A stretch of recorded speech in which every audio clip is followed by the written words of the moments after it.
안녕하세요, 여러분. 오늘은 개화사상의 형성과 개화정책의 추진에 대해서 알아보도록 하겠습니다.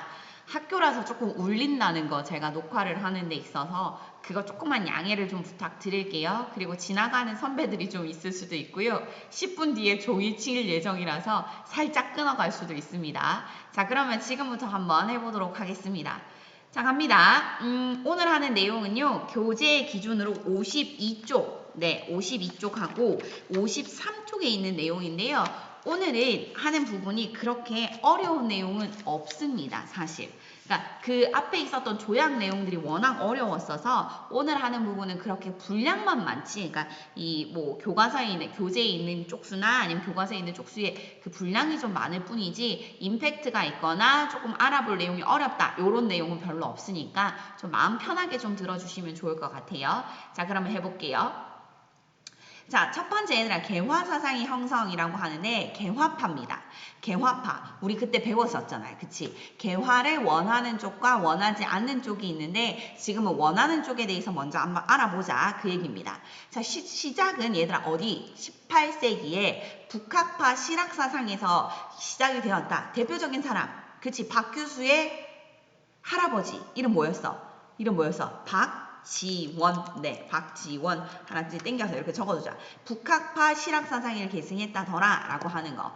그러면서 요 세 사람이 등장을 하는데 박규수, 오경석, 유홍기 이런 사람들을 우리는 뭐라고 불렀어? 그렇지. 개화 사상가, 개화를 꿈꾸었던 사람들, 그런 사람들이 중심이 되어서 우리나라가 앞으로 나아가야 하는 방향은 통상 무역을 통해서 뭔가 외국과 주고받는 경제적인 활동을 통해서 문화를 외국에게 열어주어야 한다. 앞에 있었던 흥선대원군 같이 통상수교를 거부해서는 안 된다. 라고 하는 개화사상가들이 주장한 통상개화론이 등장했다라는 겁니다. 그 결과 박규수 등의 영향을 받았던 김옥균, 박영효, 김윤식, 김홍집 등 젊은 양반 자제들이 개화파를 형성하였고 이러면서 중국 중심의 세계관을 극복하고 서양의 제도나 과학기술을 수용하면서 근대국가 수립을 추구하는 것이 개화파의 시작이더라. 자, 그래서 지난번에도 얘기했던 그 이야기, 온건개화파와 급진개화파가 있었지. 이런 것들을 묶어서 우리는 개화파다라고 불렀습니다. 그리고 위정척사파, 그러니까 성리학을 중시하고 서양이나 천주교를 배제하는 최익현과 흥선대원군과 같은 사람들도 있었지. 그렇게 봐두시면 되고요. 이걸 우리가 적었습니다. 기억나시죠? 네, 요렇게 해서 적은 바 있습니다. 네. 그러면 그걸 지금 이제 바탕으로 좀 나눠보자는 겁니다. 자, 어려운 말들이 하나씩 등장을 해서 좀 볼게요. 온건개화파를 교과서에서 4대당이다 라고 이야기를 하고요. 반대로 급진개화파를 뭐라고 부르느냐 라고 한다면 아이고 오타가 계속 나네. 네, 개화당이다 라고 불렀다고 합니다. 그 당시 사람들이 그렇게 불렀다고요. 지금은 거의 그렇게 부르지 않고요. 우리는 그냥 온건개화파, 개화인데 온건하게 하고자 하는 사람들, 개화인데 급진적으로 하는 사람들, 요 정도로 구분을 한다. 그죠? 자, 그러면 여기에 중심 인물 한 명씩 써볼 수 있겠다. 자, 써보자. 온건개화파의 누구? 그렇지. 붉은색 집아저씨. 김홍집. 자, 그럼 얘들 김홍집 여기서 기억해야 될 거 제2차 수신사로 갔다가 뭐 들고 들어왔었던 아저씨, 조선책략이라고 하는 책을 들고 왔었던 그 아저씨, 그치? 그 다음 급진개화파 누구요? 김옥균이요. 그 김옥균. 뒤에서 사진을 좀 보여드릴게요. 실제로 선생님이 설명한 것처럼 역삼각형의 얼굴로 생겼는지 한번 보세요. 자, 그러면 여기는 이제 개화의 방법, 즉 이건 모델이라고 생각하시면 됩니다.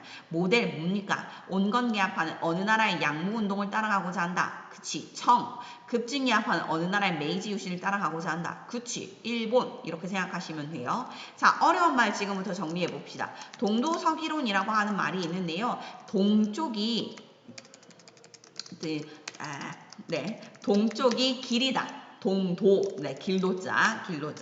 그래, 우리 길이나 한번 적어보자. 네, 길도자. 동쪽이 길이고 서쪽은 뭐다? 용기. 용기. 그릇기자입니다. 그릇기자. 네, 그릇기자. 담을 그릇이다. 동쪽은 본질이고 길이고 서쪽은 담는 용기일 뿐이다 라고 하는 것이 청나라의 양무운동. 그러니까 안에 있는 본질은 좋잖아. 바꿀 필요가 없잖아. 그러니까 뭐 우리는 외국의 무기만 받아들이면 돼. 그래서 양무운동이라고 생각하시면 되고요. 일본의 메이지 유신에서 등장하는 내용은 문명 개화론이라고 하는데 문명을 열어서 그러니까 새로운 문명을 받아들여서 새롭게 뭔가를 해보겠다. 이건 서양 쪽의 입장을 좀 많이 담고 있습니다. 그러니까 서양화 이꼴 근대화다라고 주장하는 내용이 되겠습니다.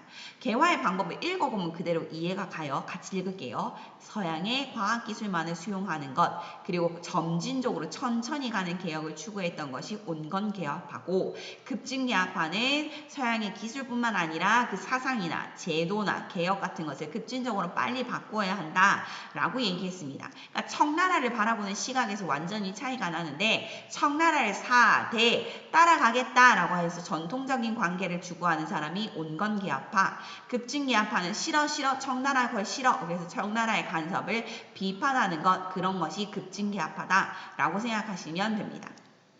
이거 교과서에 나와 있는 그 그래프 그대로를 들고 왔어요. 그래서 개화를 둘러싸고 북학파에서부터 시작해서 개화 사상가로 그것이 온건개화파와 급진개화파로 나뉘게 되었고, 각각 원하는 방향은 청나라의 양무운동과 일본의 메이지 유신을 원하는구나. 이렇게 그림으로 기억하면 좀 더 편할까봐 들고 와봤습니다. 어렵지 않죠? 여기까지가 53쪽 위에까지였어요. 자, 그러면 사람들 얼굴을 좀 볼게요. 선생님 이 사람인가 봐요. 네, 혹시 이 사람이 누군지 아시겠습니까? 네, 이 사람이 김옥균입니다. 김옥균.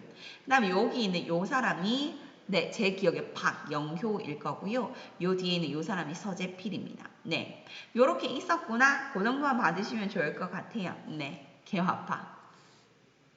자, 이제 그럼 개화 정책을 갈 건데 요거는 조금 중요합니다. 네, 가끔 나오고요. 이거는 48에 31번에서 시험 문제가 한번 나와서 요 개화 정책을 하고 나서는 문제 한 문제 풀게요. 자, 해보자. 할 수 있어. 개화 정책을 총괄하는 부서 이름 뭐였어? 6글자. 통으로 시작하는 거. 통. 리기무아문. 그렇지. 통리기무아문. 밑에 있는 글을 그대로 수식한 걸 읽어볼게요. 내려와봐요.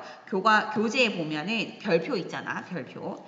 청나라의 제도를 모방하여 설치한 개화정책의 총괄기구로 외교, 군사, 산업, 통상 등의 업무를 총괄하는 기구.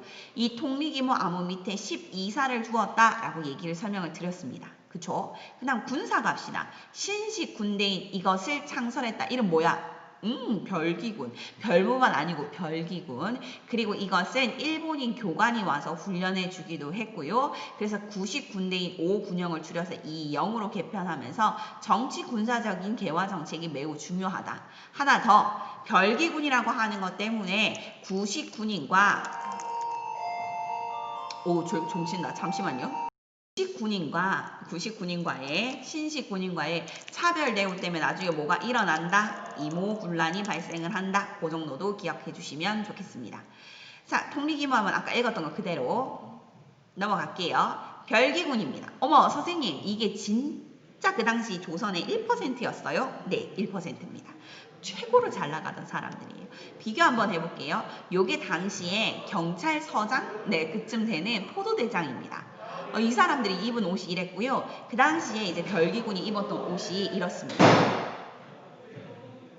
별기군이 입었었던 옷들을 보시면 머리부터 해서 발끝까지 아주 엄청 새 거인 걸 알 수 있고요. 말씀드렸다시피 요 허리띠 당시에 정말 엄청나게 유명했었던 패션 아이템 되겠습니다. 그리고 총도 이렇게 보면 앞에 검이 이렇게 꽂혀 있고요. 총이 이렇게 기게 돼 있는 거 볼 수 있습니다.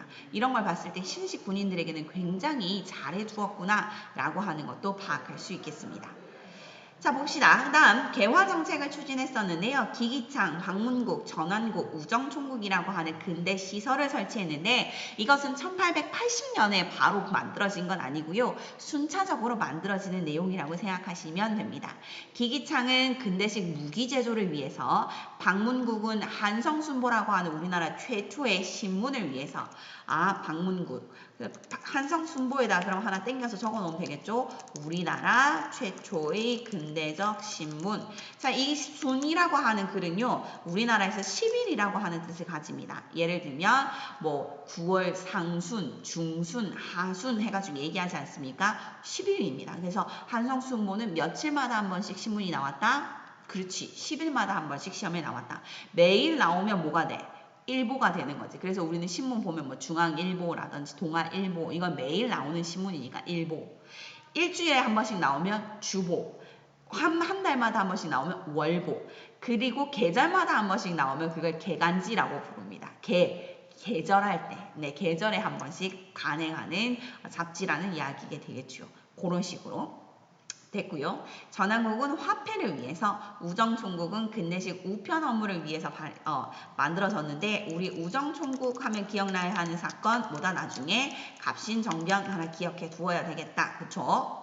자, 그럼 넘어갈게요. 다음 이제 외교사절단 이름을 하나씩 기억을 해봅시다.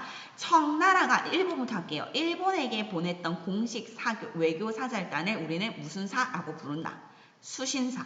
예전에 조선시대에 보냈었던 걸 통신사. 이건 우리나라가 일본에게 문화를 전달해 줬을 때는 통신사. 근데 이제 우리가 받아오는 거니까 받을 수, 거둘 수 해가지고 수신사라고 부릅니다. 그 중에서 2차 수신서로 갔었던 사람이 김홍집이고 그때 들고 왔었던 책 다시 한번 뭐다? 그렇지. 조선책량이다. 그쵸? 그 다음 일본의 근대문물 시찰과 개화정책 정보를 수집하기 위해서 비밀리에 파견되었었던 사람들이 조사시찰단입니다. 선생님, 왜 비밀리에 파견이 되어요? 라고 한다면 당시에 우리나라 사람들이 일본하고 얘기하는 걸 별로 좋아하지 않았어요. 여론이 좋지 않았어. 그러니까 비밀리에 파견을 한 겁니다. 어떻게 파견을 했냐면 암행어사로 파견을 해요. 야, 서울에서 부산까지 가 이렇게 하는 어명을 줍니다. 그리고 부산에서 뭐 여기서 어명을 한번 뜯어봐. 그래서 어명을 한번 뜯어볼 수 있는 봉투를 줍니다. 그래서 서울에서 부산까지 간 다음에 부산에서 이제 어명을 뜯은 거야. 아, 남행어사인가 싶어가지고 뜯었더니 어디 가라고. 그래, 일본 가라고 단체로. 그래서 박정양, 어윤중, 홍영식 이런 사람들이 다 일본으로 건너가서 단체로 시찰 보고 들은 것들을 적은 글 그런 것들을 보고서로 작성을 했었는데요. 요게 일본으로 파견했었던 두 개의 사절단, 수신사, 조사시찰단이 되겠습니다. 네, 어렵지 않죠. 그 다음 청나라로 보냈었던 거는 영선사인데요. 이 영선사는 사실 혼자 갔어요. 김윤식 혼자. 물론 김윤식하고 뭐 그의 뭐 같이 가는 사람들이 있었겠지만 대표는 한 명밖에 없었어요. 그래서 김윤식 혼자 영선사로 갔다가 돈이 모자라서 금방 돌아왔어요. 돈을 많이 주지를 못해가지고. 그래서 청나라의 근대식 무기 제조법하고 군사훈련법 같은 것을 습득을 했고요. 그 결과 우리나라에서 보고 배운 게 기기창이라고 하는 겁니다. 그 당시에 텐진이라고 하는 그 중국 청나라에서 기기국이라고 하는 것을 만들었었는데요. 그것의 작은 버전인 우리나라의 기기창 무기를 만드는 공장이 세워지게 됐습니다. 다음 마지막으로 미국과 수교한 이래로 파견이 되었었던 거 보빙사. 그 중에서 민영익이 가장 중심 인물이었고요. 우리나라 최초의 서양 유학생으로 남았었던 싸이 닮았다고 그때 말씀드렸던 유길준 등이 파견이 되었었다라고 하시면 되겠습니다. 사실 그렇게 어렵지 않죠. 여기까지 설명했는데. 네. 이제 문제를 하나 풀어보려고요. 지금 개화정책에 추진하고 관련된 문제가 교과서 55쪽에 31번, 48에 31번 문제가 있거든요. 그걸 같이 한번 읽어보려고 하는데 잠깐만, 요거 아니네. 좀 이따 풀게요, 요거. 죄송해요.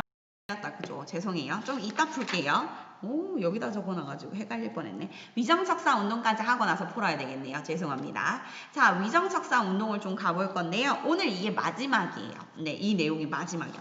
벌써 끝나가나 싶죠? 그러니까 어려운 내용이 별로 없어서 그렇습니다. 자, 그럼 위정척사 운동을 지금부터 한번 가보도록 하겠습니다. 위정척사 운동의 전개라고 하는 부분이 되겠는데요. 교과서에는 185쪽이 됐고요. 교재는 53쪽입니다. 자, 그럼 천천히 설명을 합시다.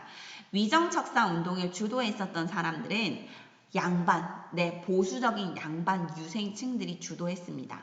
쌤, 유생이 뭐예요? 라고 한다면 유학을 공부하는 학생이라고 하는 말의 줄임말입니다. 유학은 성리학을 공부하는 학생들이 주도했구나.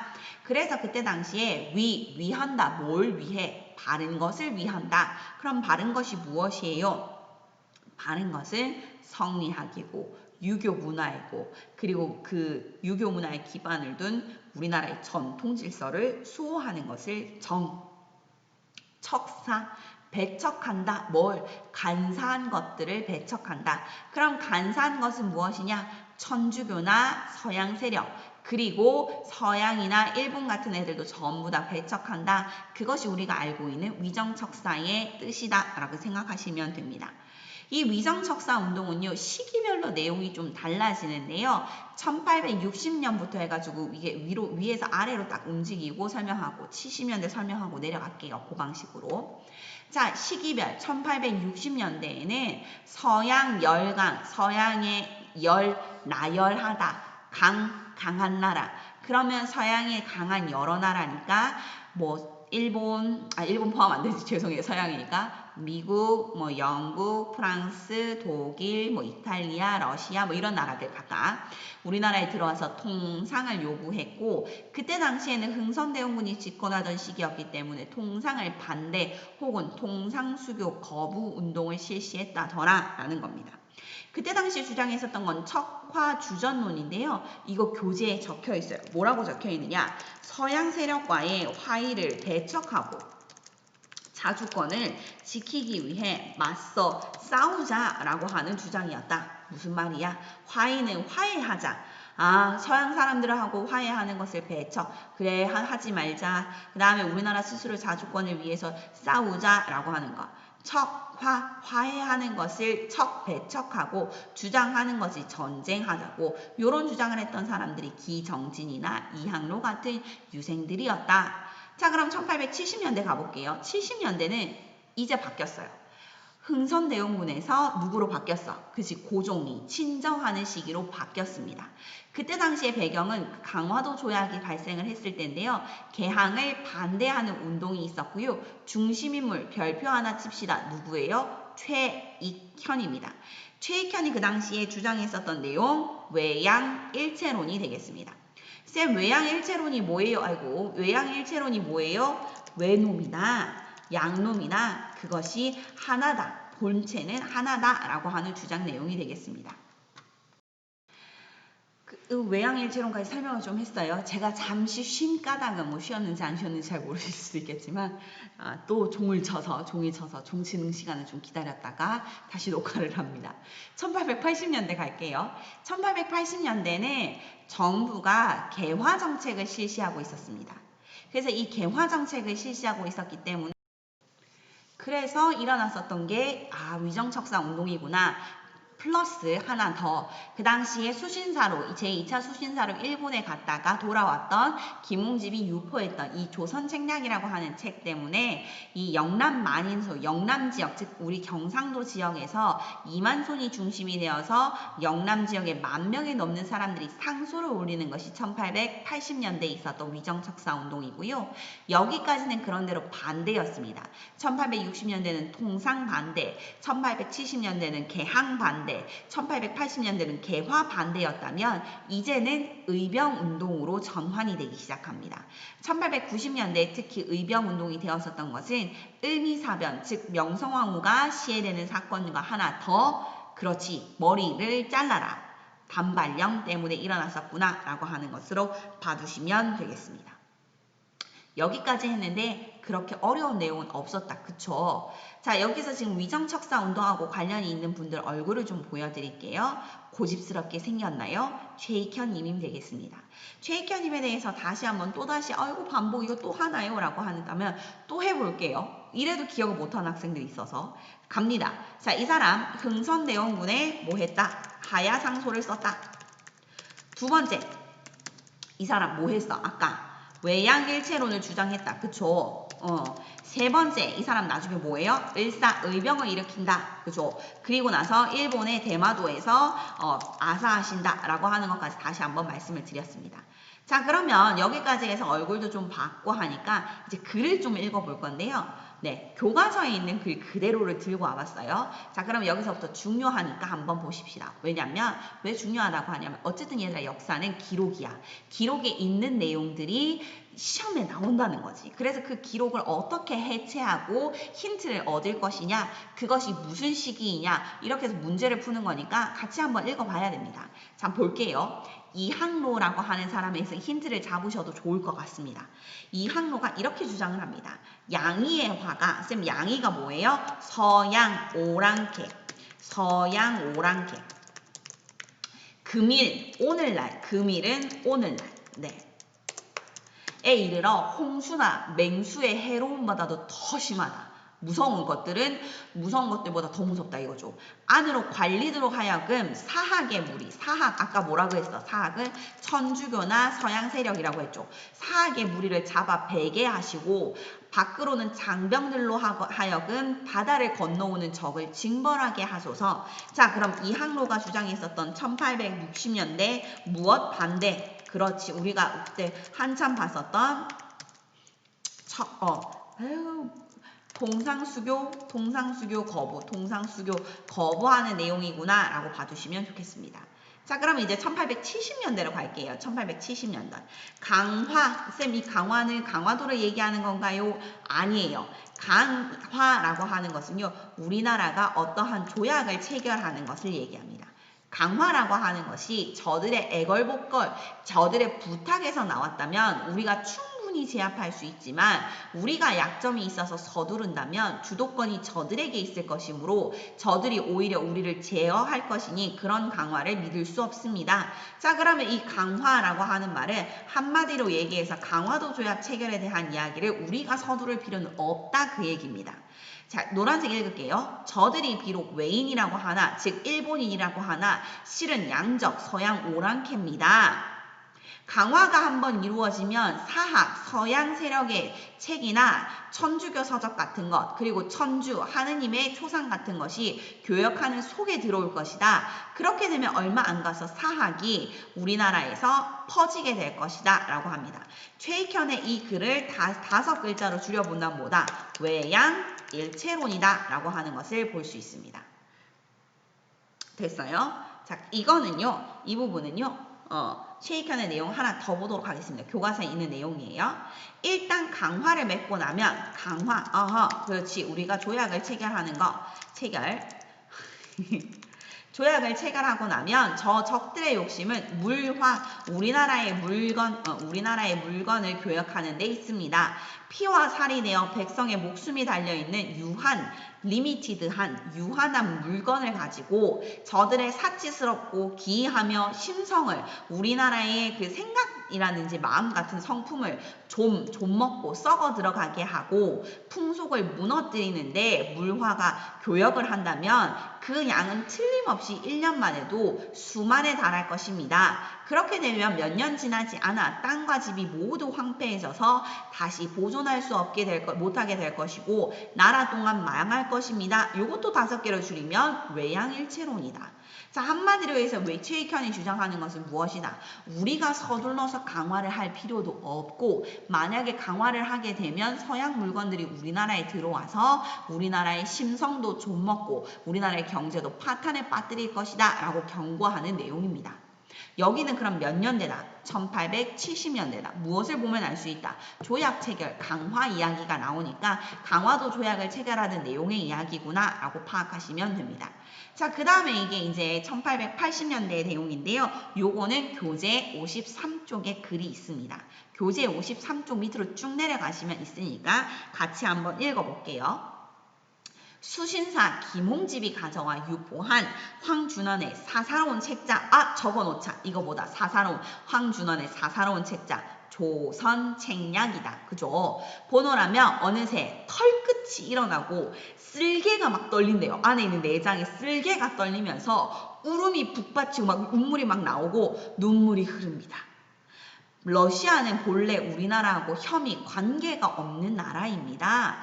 그런데 러시아랑 미국이랑 일본이라고 하는 건 다 오랑캐인데 러시아 누구는 후하게 대해주고 그러니까 일본이나 미국 같은 나라는 후하게 대해주고 누구는 박하게 러시아를 쳐낼 수는 없는 일이다 라고 하는 내용. 자 그러면 이게 누가 주장하는 내용이다? 일성록에 나오는 이야기. 그렇지. 이만손이라고 하는 사람이 주장한 내용이구나. 그래서 일어난 게 영남 만인소가 되겠구나. 이 정도 기억하실 수 있겠지요.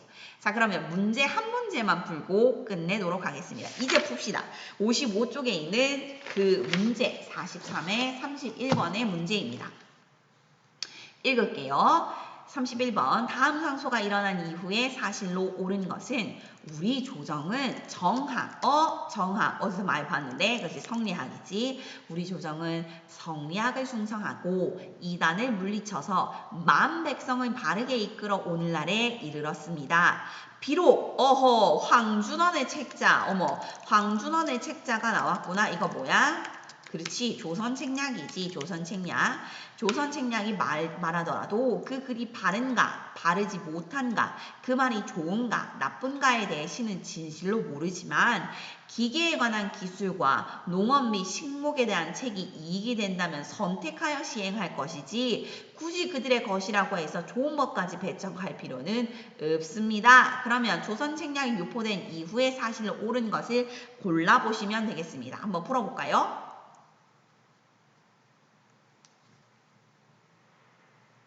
몇 번일까? 어렵다. 정답은